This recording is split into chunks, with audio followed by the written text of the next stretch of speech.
Bonjour madame, c'est les ambulanciers. C'est vous qui avez appelé, oui? C'est pour mon fils Nicolas. On peut approcher, il n'y a pas de danger?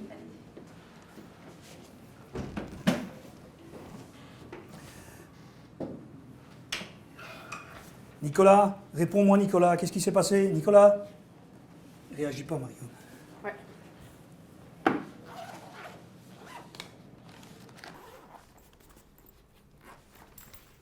Respire pas non plus.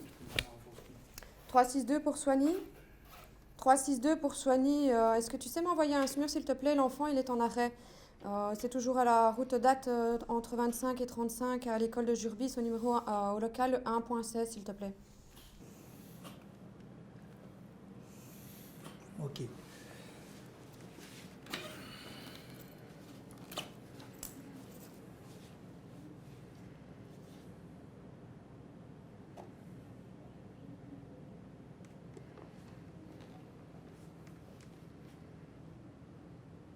Pas de signe de vie.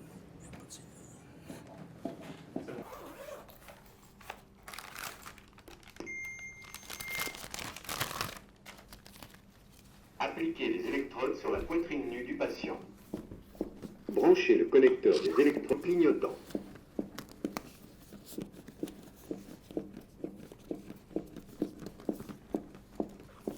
Appliquez les électrodes. Branchez le connecteur.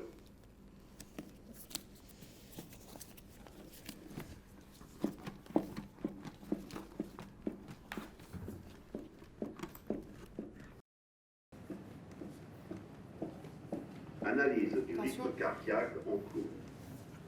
Ne pas toucher le patient.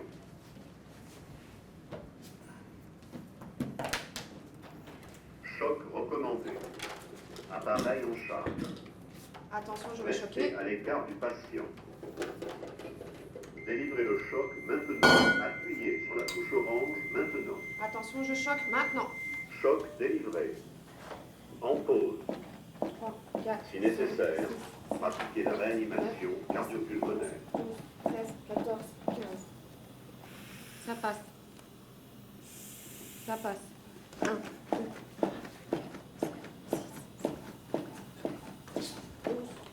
13, 14, 15.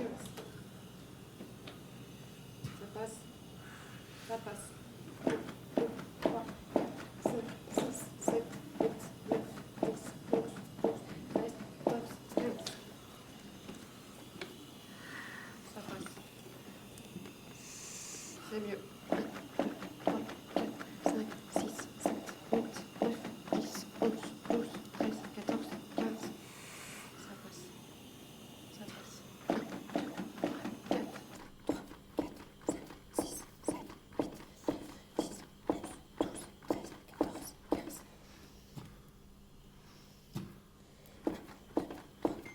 Arrêtez la RCP. Attention, on ne touche pas le patient. Analyse du rythme cardiaque en cours. Restez à l'écart du patient. Choc recommandé. Attention, je vais choquer. Délivrez le choc maintenant. Attention, Appuyez je sur la choque. touche orange. Choc délivré. En pause. Commencez la RCP. 10, 11, 12, 13, 14, 15.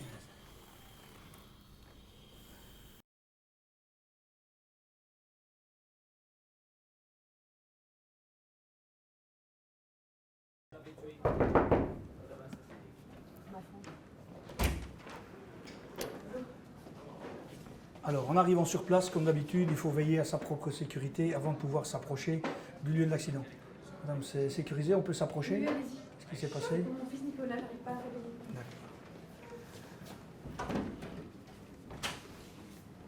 Avant toute chose, vérifier qu'il n'y ait rien dans la bouche de l'enfant. Donc il faut pour ça immobiliser la tête et voir si on ne voit pas un corps étranger immédiatement dans la bouche, sans mettre le doigt dedans. Étant donné qu'il n'y a rien, on vérifie l'état de conscience, autant oralement que physiquement, tactilement. Donc on l'appelle par son prénom si on le connaît et on secoue les épaules. Nicolas, Nicolas, réponds-moi Nicolas. Je préviens ma collègue qui ne réagit pas, il n'a pas réagi. Je vais vérifier sa respiration. Donc pour ça, je vais mettre la tête en légère extension avec le tranchant d'une main sur le front, 2 doigts sous le menton et je fais basculer la tête vers l'arrière. Pendant ce temps-là, ma collègue dénude la poitrine de l'enfant. Je vérifie la respiration par un VES, donc voir, écouter, sentir, pendant maximum 10 secondes. Donc je vois les mouvements de la cage thoracique, j'écoute le souffle et je sens le souffle sur mon visage.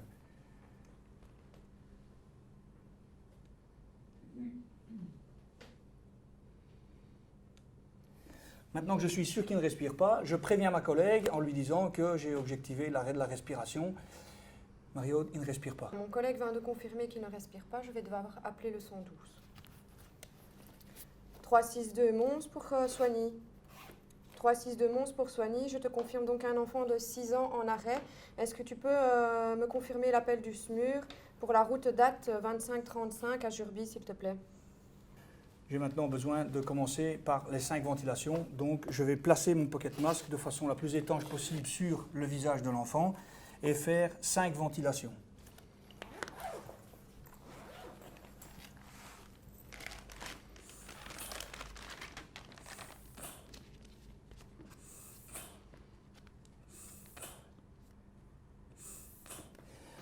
Voilà, les 5 insufflations étant passées, je vais maintenant rechercher après des signes de vie pendant maximum 10 secondes. Des signes de vie, c'est-à-dire des mouvements au niveau des yeux, au niveau des membres, supérieurs, inférieurs, une coloration un peu anormale, donc tout ce qui pourrait faire penser à des signes de vie.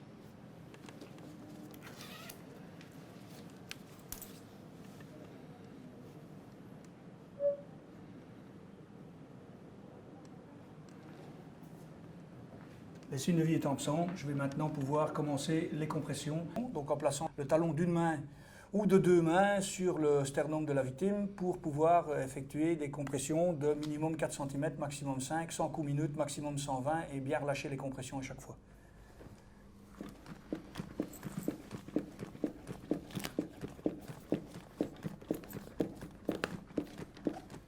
Quand j'ai terminé mes 15 compressions, je repasse aux ventilations pour effectuer les 2 ventilations, puis de nouveau 15 compressions, de nouveau 2 ventilations, et ainsi de suite jusqu'à ce que ma collègue ait placé les électrodes.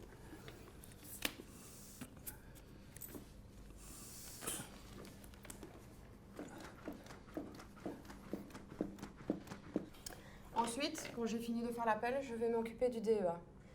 Donc je vais l'allumer. Je vais devoir prendre les patchs. Appliquez les électrodes sur la poitrine nue du patient. Branchez le collecteur des électrodes à côté du voyant clignotant. Je regarde la situation d'où l'électrode doit se placer. Donc ici, ce sera au niveau des côtes. Appliquez les électrodes. Branchez le connecteur.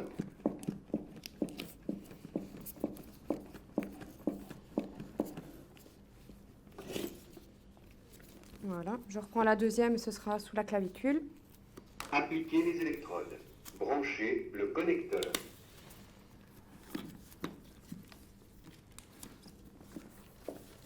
Je prends le connecteur et je viens le brancher.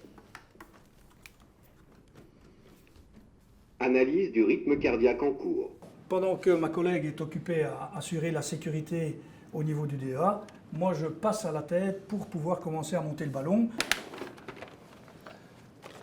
Il est évident que tant que ma collègue assure la sécurité, je ne peux pas toucher la victime. Donc je ne peux pas prendre la mesure pour la canule ni pour le masque. Donc je me contente de monter le ballon, de brancher l'oxygène à 15 litres minute.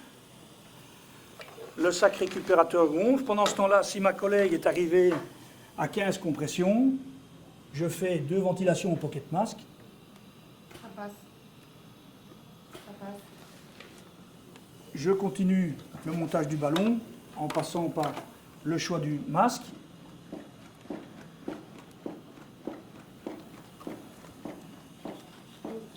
J'effectue le choix et la mesure de la canule. Je place la canule. En plaçant la canule d'abord à l'envers, je bute contre le palais et ensuite je tourne de 180 degrés pour achever d'enfoncer la canule jusqu'à ce que la collerette touche les lèvres de la victime.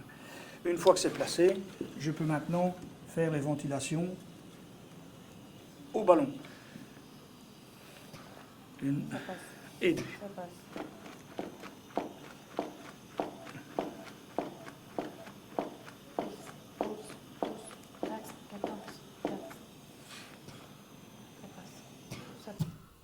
Donc on continue le cycle jusqu'au moment donc, du 15-2, jusqu'au moment où l'appareil reprend le relais après 2 minutes.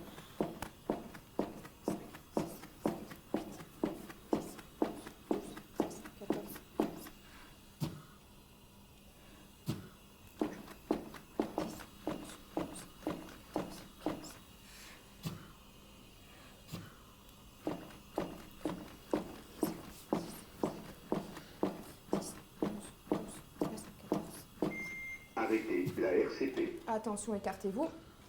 Analyse du rythme cardiaque en cours. Restez à l'écart du patient. Donc là, le rythme Choc du choc va recommandé. recommencer. Là, forcément, il me demande de rechoquer. Donc je remets mon doigt sur l'électrode, enfin sur Délivrez signe le de choc maintenant. Appuyez Attention. sur la touche orange maintenant. Attention, je vais choquer. Je choque. Choc délivré. Quand j'ai fini En de choquer, mon collègue reprend directement la Commencez la RCP, RCP. pendant que moi, je vais devoir passer à la ventilation. Hop. Je remets ma position en légère extension et on est reparti pour un cycle de 15-2 pendant 2 minutes. 13, 14, 15.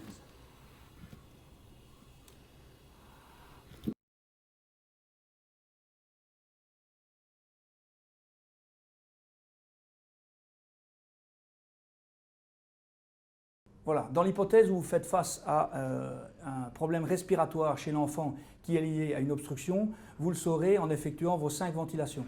Vos 5 ventilations ne passeront pas. Dans ce cas-là, la procédure est exactement la même que chez le bébé, à savoir que vous faites vos 5 ventilations qui ne passent pas, vous faites vos compressions qui seront destinées à essayer de lever cette obstruction.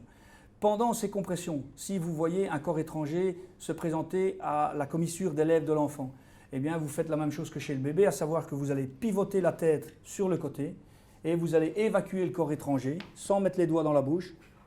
Vous remettez la tête en position neutre, vous vérifiez dans la bouche s'il n'y a plus une partie de corps étranger toujours présente et si c'est le cas, à ce moment-là, vous remettez la tête vers l'arrière, vous refaites un VES. Le VES, s'il est négatif, vous refaites à nouveau 5 ventilations et vous reprenez par les compressions thoraciques pour compléter le cycle.